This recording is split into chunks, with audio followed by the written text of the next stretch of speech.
very special topic today. We are going to talk with two cybersecurity specialists, about how to get into cybersecurity. They are Stavroulakis and Kenneth Linzey. They will introduce themselves later on a little bit further. But first of all, welcome to Out of Band. My name is Jennifer Wennekers. I'm Anne Leslie. And my name is Faith. And again, we're Out of Band. So, guys, welcome to the podcast. Thank you. Would you maybe like to introduce yourself? Kenneth, want to take it up? Yo, sure. I'm Kenneth Linzey. I'm a pen tester and advisor for a smaller Dutch pen testing firm called Hack Defense, where, well, I do consulting, I do pen testing. I break stuff and then help customers make it better. Cool. And I'm Alex. I currently work at a big four consulting company at Deloitte. My background is also in IT pen testing with a little bit of SecOps, but now I'm mostly focusing on OT security. Great, thanks guys. So, like hinted before a little bit, the topic of today is how to get into cybersecurity. And the reason that we're tackling this topic actually today is because amongst the three of us, we have been discussing things lately, doing a little prep for this webinar. And the thing that came actually most up is that we all have such different backgrounds.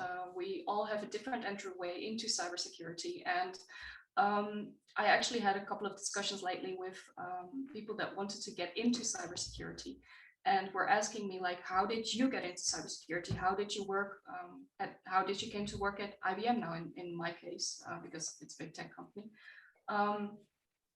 And I realized that there's not really one main point to mention to them, because there are all kinds of little inputs. You can get certificates, you can get an education, you can roll into it basically out of curiosity. So yeah, that's something that we wanted to discuss actually today with you guys.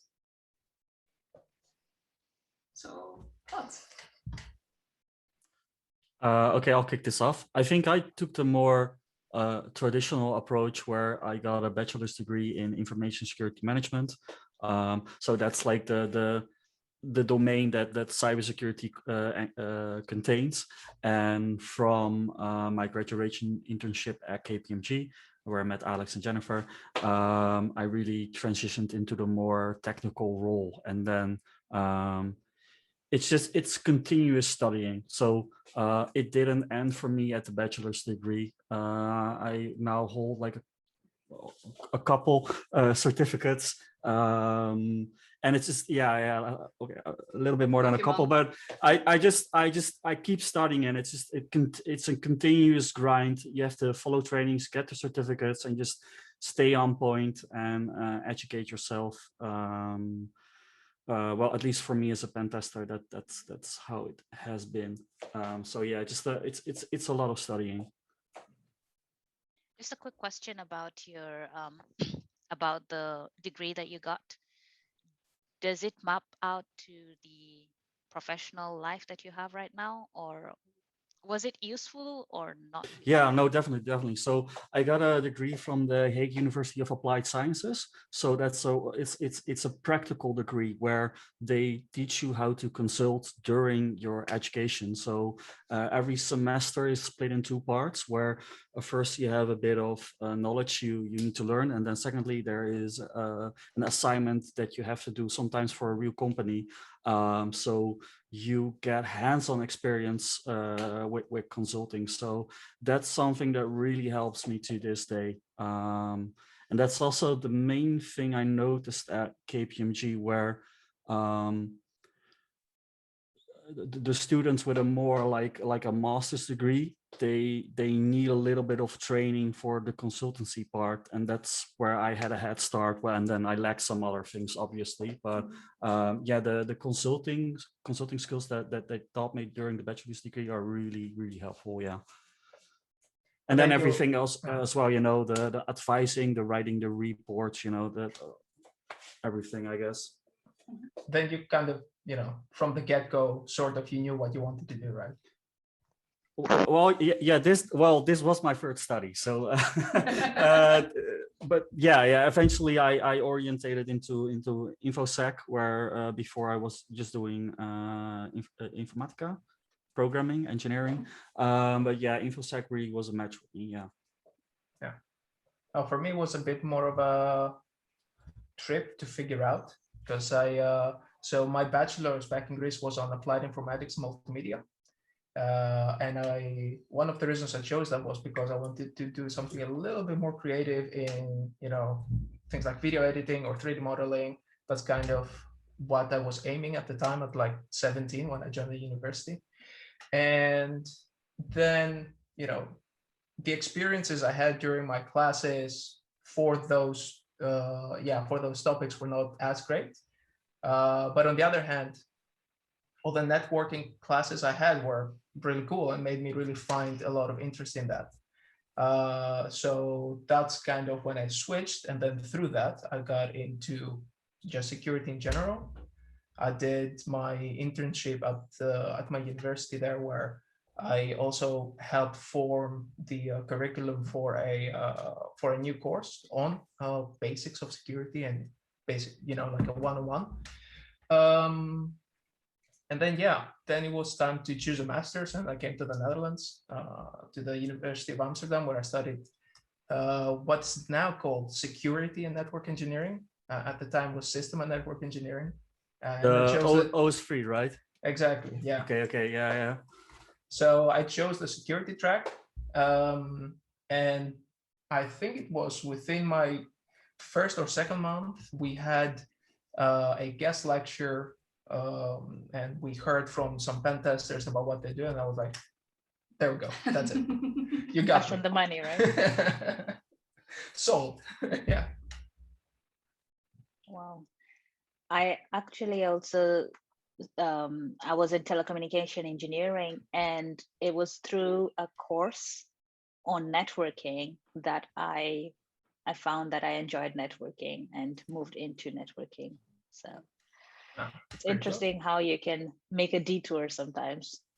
Although I did not know that I would end up here or even in networking. For me, it was more of like, okay, these are the options you have. Okay, we'll take this one. This is interesting, right? So for somebody like me who kind of came into security, I was going to say like mid-career, it depends on what you map, like mid-career, but do people choose? Like, so we've been talking to people who say, how do I get into security? But do people, what is the numbers of people that are kind of choosing a career in security? So Alex, you, for example, you kind of, you were choosing what's your college course. Are students choosing security right now, or are they ending up in security because life kind of sends them that way? Is it an actual career choice up front? I think it's both, right? Because you have people who at a very young age know what they want to do, and then you have others who just really need to take some time. And you see that at even later stages in life, where they just what is it, like a big left turn to a completely different field. Jennifer, Kenneth, and I had a colleague who came into cybersecurity through finance. Yeah.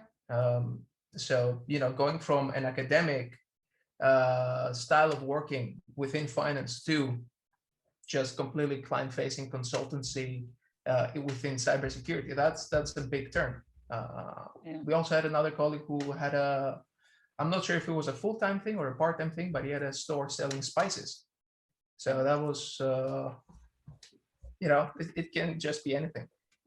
But I think it also kind of depends on what the image you have in your head with regards to going into cybersecurity is and how realistic that is. I mean, to put it quite bluntly, some people have the most ideal picture of being a hacker in their mind, and they don't really realize what kind of activities they actually need to perform for that, or the effort and the schooling, the education they need to do for that. Yeah. You mean put on the hoodie? Yeah, and I was about to say, the ski mask. And we have totally that's have like a marketing problem, I think, of like cybersecurity as an industry. If you type in cybersecurity into like Google Images, that's what comes up, right? It's this sort of faceless guy in a hoodie. Yeah. I mean, it's not just marketing, right? It's how did people get exposed to this more in the mainstream? You see movies, if you go to the 90s, a very cult classic is Hackers, right? With the scene where they're just hacking the school, the water system to put out fires. So yeah, if you see that, then the more mainstream audience that is not involved in any way within not just cybersecurity but IT, well, then that's what they think. Yeah. And of course, the news of, hey, I don't know, one ransomware attack per week in the last couple of months doesn't really help change that. No, but actually just on that, right, there was a really interesting article that came out talking about sort of the prevalence of ransomware and the link in terms of like the mental models we have around cybersecurity and attackers, saying it's not helping our defenses to reason in terms of that faceless guy in a hoodie, because it's actually an industry. Yeah. It's professional, it's sophisticated, it's done at pace and scale. These are not disenchanted teenagers, script kiddies in their parents' basement.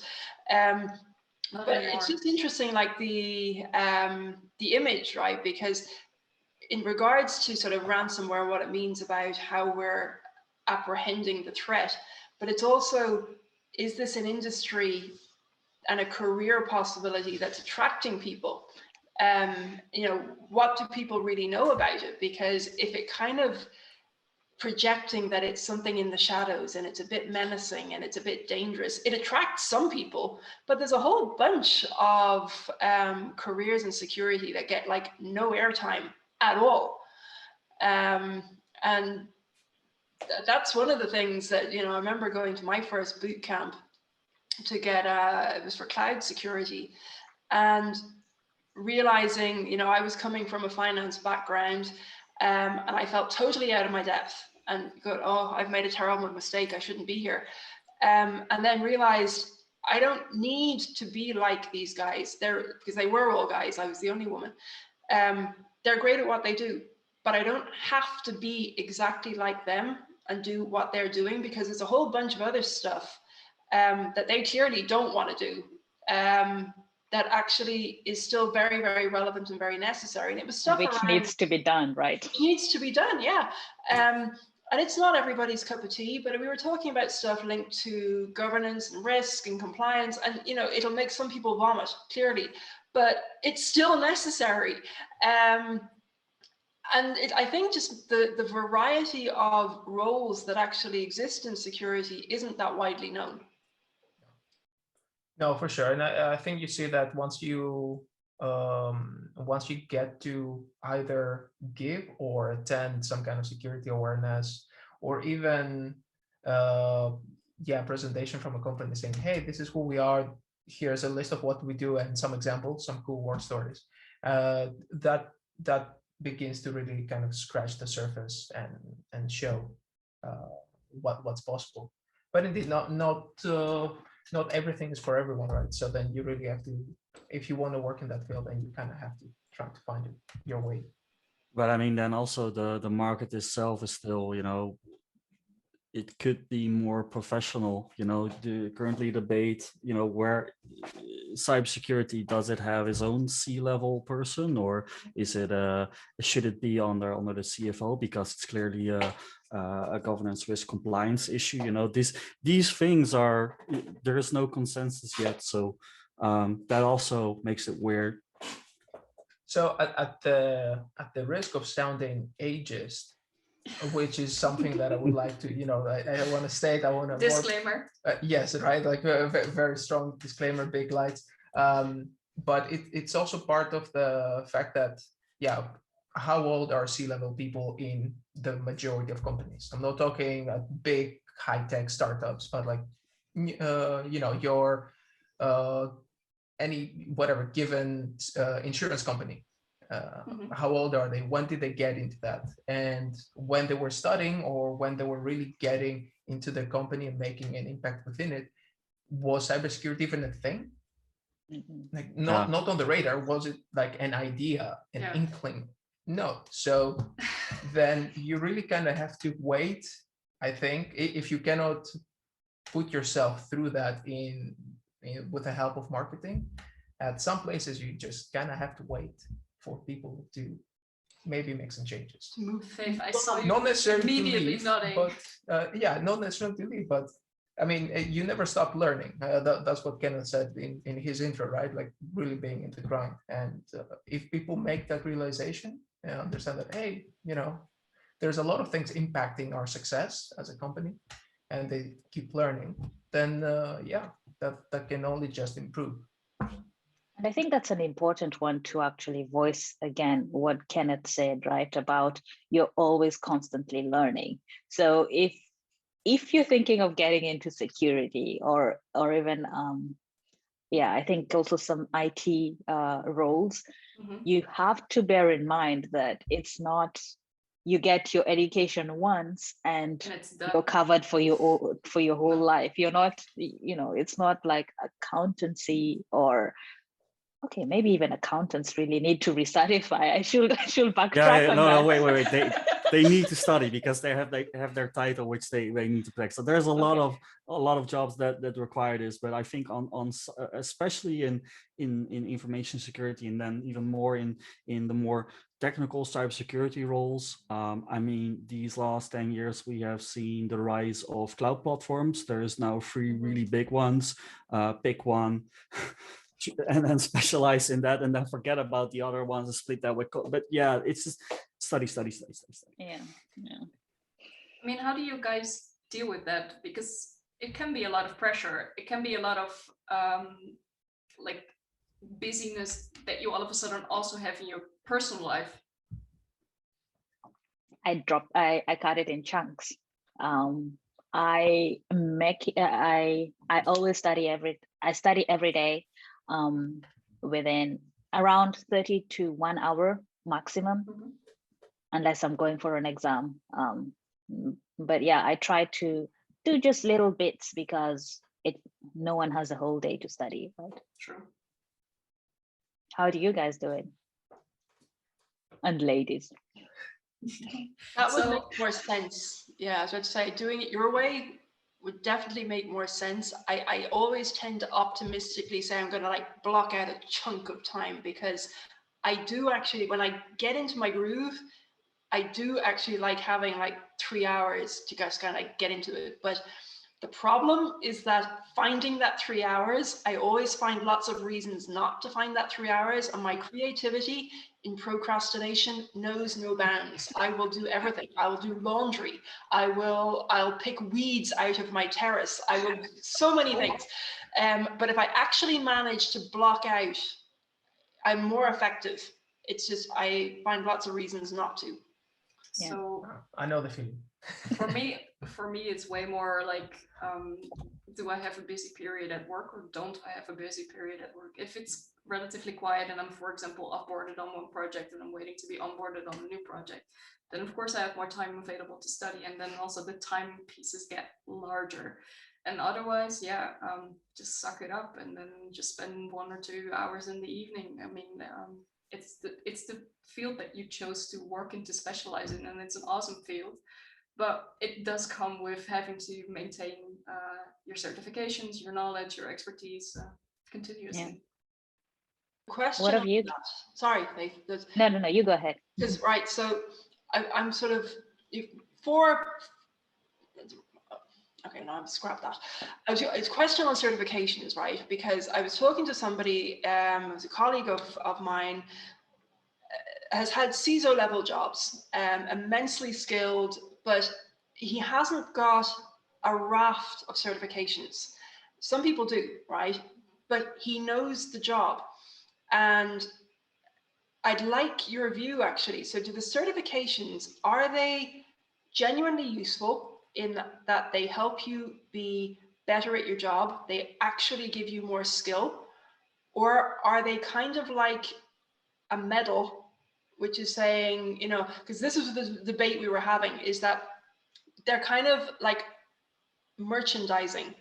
They demonstrate my market value as opposed to necessarily what I really know how to do.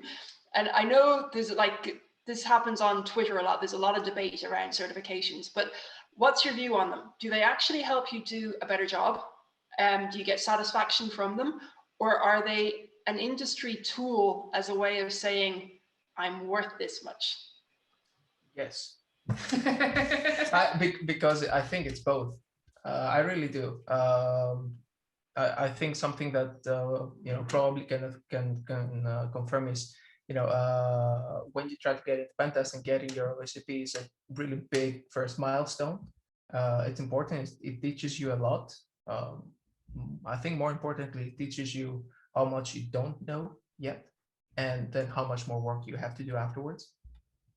And then, yeah, of course, it's also a big badge saying, hey, you know, I tried harder and I got this.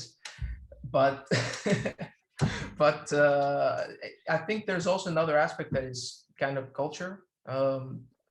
I think in my experience here in the Netherlands, certifications count a lot, but maybe in other countries, you know, maybe in France, based on conversations I've had, they don't count as much. Still good to have them, but you know, experience might carry bigger weight. So Kenneth, Yeah, what do you think of that?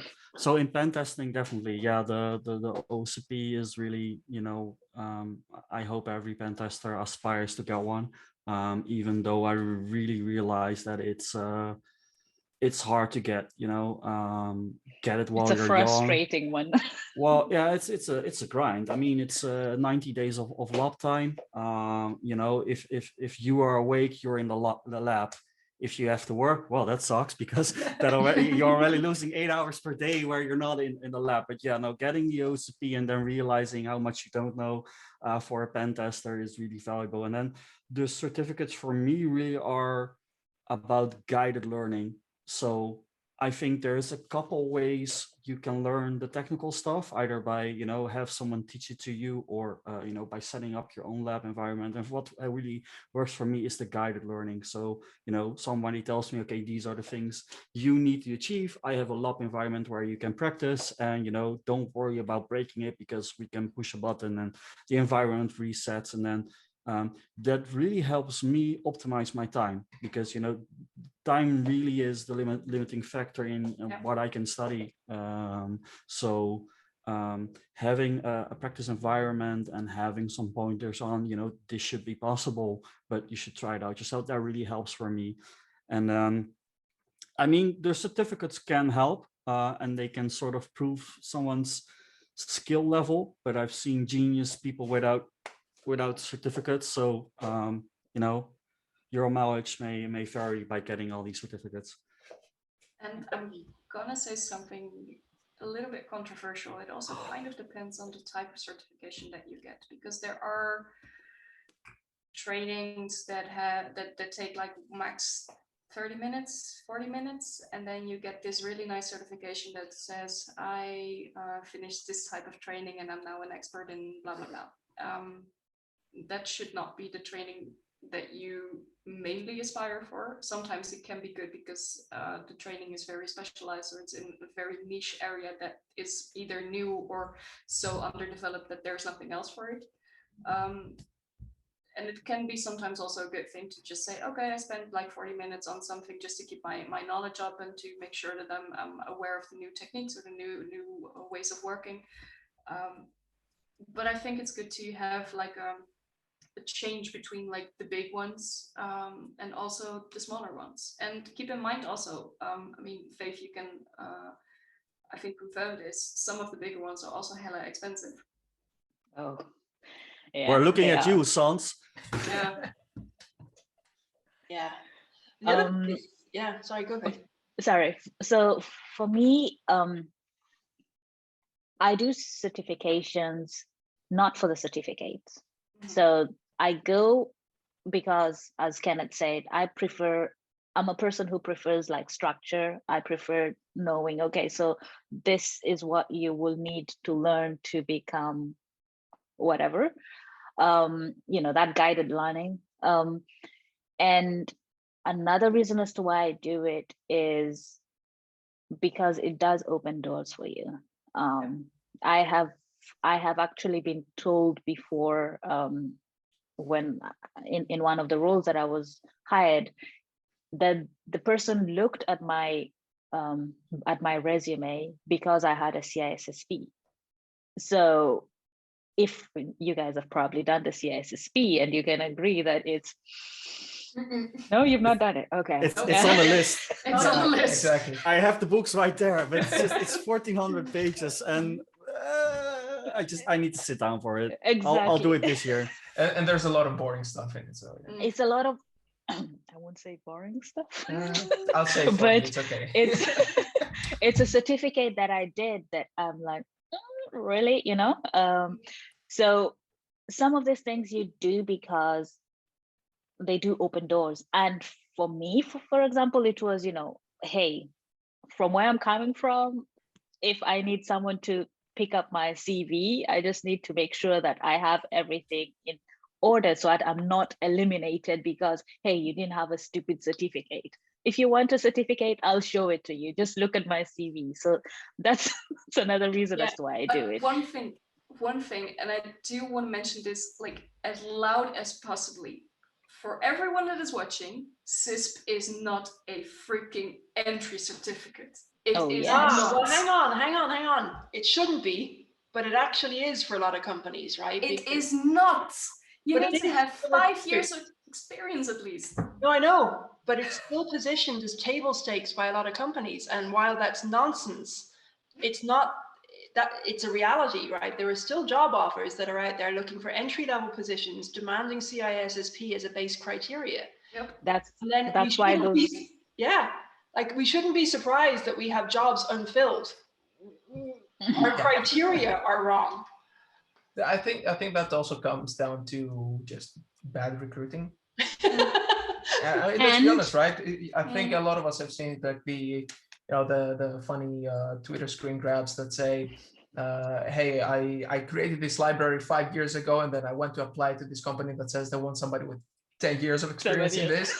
It's, come on now, just figure out what you're talking about. Yeah, and sometimes the job description is created not by the people who know the stuff. It's actually created by people who don't know what they're talking about, what they're hiring for. So it can be a little contradictory. Yeah. Question for the guys, sort of in a nutshell, right? What is your working day, without revealing things that are confidential or sensitive? Like, what does your working day look like? What kind of stuff do you do on a day-to-day basis? Alex? No, Go ahead. I'll do this one. I think a lot of us here have background in consultancy, so it wouldn't be too surprising. But at least lately, I've kind of switched a little bit away from the hands-on technical stuff, and it's more in the process, more strategic thinking and advising, and on more transformation type of projects. So more long lasting, and then just bigger in scale. And then, when it comes to typical day-to-day, I guess, there's always going to be a lot of calls, a lot of meetings, especially now, just mainly calls, working from home. And then, just part of growing your career is also learning to just really compartmentalize when you do that, when you really focus on actually doing some kind of hands-on stuff and then delegating something else. Mm-hmm. Yeah. So at Hack Defense, we do a daily stand-up, and then you explain what your day is going to be all about. Then I always take a little bit of time to check if the Dutch NCSC has put out any security advisories I should be aware of, because I help 2 companies with vulnerability management. So I'm a set of eyes in their network, and they can ask me technical security questions. but then I also have a good idea on what most of our customers have in that network. So for example, Cisco had a nice vulnerability today, but we had a very specific setup. So we'll all just like, okay, this is not applicable to any of our customers. And then after checking the security advisories, I'll just pick up whatever it is I'm going to do that day. So either vulnerability management, a pen test, helping graduation interns with stuff, whatever I'm planned to do that day. So, so we've covered, about getting into security. We've covered that it's a constant study, that certifications are important or could help you, not that they're important, but could help you. What else do we advise people when people considering getting into security? What's your advice for them? Write a blog. I've had my own domain for ages, but I cannot find the time to do it. But I mean, so if you're not a fan of certificates of learning or whatever, or the guided learning approach, set up your own environment, document this, and post a blog about it. I always happily read those. It's a different way of obtaining and sharing knowledge, and that could really help. And having your own blog in cybersecurity, I do think it helps you stand out. So get the CISP or write a blog. It's I should write a blog and don't get. I have a question on that, on writing a blog. Do you have to write something new? No, definitely not. It would be nice, but everyone has to start somewhere. So if you just download a machine from VulnHub or just hack the machine on Hack the Box, it's valuable to provide your view on it and become better in writing blogs and writing reports and sharing your technical knowledge. So it should be about something that interests you, and it could be something new or not, but that's up to you. And if it isn't you, right, you don't know who's going to find it. So you might end up helping somebody with that. So at the end of the day, if you think of cybersecurity as a community, then it's always good to put something out there. Yeah. Jennifer, you wanted to add? Yeah, so I want to add to that, because it doesn't necessarily need to be new, because what is also interesting is that everyone learns in a different manner, and everyone absorbs also information in a different manner. So even if you're not doing anything new, maybe you could write it up in a different manner that might be more easily understandable for some people. So it's also about how do you spread the information, and how do you make sure that other people can also understand it and possibly reproduce, for example. The thing about blogs is that, or just anything that you kind of put out on the internet, just like what Alex said, right? InfoSec is an amazing community, and you just never know who you might touch or connect with, right? It doesn't, the same way you have a conversation, right? The conversations we have, it's not like we're saying anything radically revolutionary here or totally new, but it's just, a good conversation. And when you kind of put yourself out there, it gives you the opportunity to connect with people.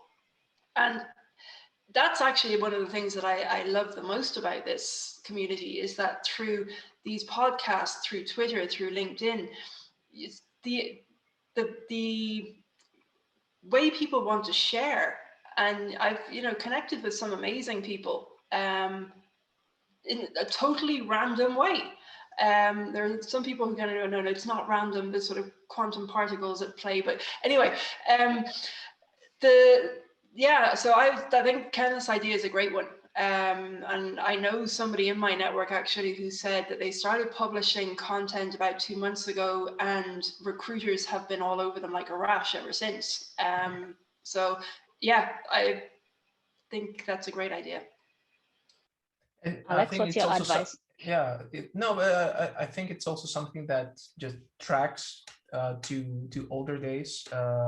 If you were a researcher working at any given university, a way that you would further your career is by getting published, and it can be, a novel can be just new mathematical equations and research in trying to figure something out. But then you publish that, and maybe that has happened before. Ideally, it hasn't, because that's, you know, what you bring to the academic community as a novelty. But then it's always one way to get yourself out there. So now we have way more opportunities to do that. You don't have to publish a book. Yeah. You can, you know, I think you three are a perfect example for this, right? You know, you can set up a podcast and or publish videos on YouTube. If you look at what's called IPsec, who just uploads a lot of just hack the box hacking videos. And then, yeah, it's just great. You just guide people to also learn in a different way. Maybe reading a lot of just endless pages in a CIS book is not the way for somebody to learn, but just watching a few videos on the topic with somebody who has a bit of, you know, some kind of relationship with the camera, maybe has some kind of banter, can make it a bit more entertaining and keeps you paying attention to it. Yeah. Yeah. And then also, if you maybe look at like security trainings or conferences, the beginner courses are always way more popular than the advanced or expert courses. So, you know, right about, you know, everyone has to start somewhere. So people will read your blog if you start at the novice level. And yeah, also shout out to the man, IPSec, Alex, amazing guy. I think one advice that I have for people who want to join cybersecurity is you can attend either conferences or join a community that is focused on cybersecurity. So for example, we have women communities, women in cybersecurity or women in security. We have things like B-sides conferences, or, you know, DEF CON. I've never been to one, but I hear it's supposed to be a big thing. Yeah, so let's just go, I'm just aware of the time. Let's go round the table and answer the question, like, what is your advice to someone who wants to join cybersecurity? What else can we think of that we've not covered? Or what gotchas do we have for them? Well, for myself, be open-minded. I mean, you are dedicating yourself to a job, to a position in which you will need to be lifelong learning. And something that I encounter sometimes, specifically with IT personnel that has been in a certain position already for a relatively long time, sometimes they get stuck in their ways and are not open anymore to new influences or new ideas, new technologies, new way of approaching things, because they basically feel like they are already there. They've already experienced everything. They've already seen everything, which unfortunately in cybersecurity is not the case. So yeah, be open-minded and open for change of thought, a change of ideas. So when you asked that, a friend of mine popped into my head. So his background is completely not related, or at least his study background is completely not related with just IT in general, because he came from the military.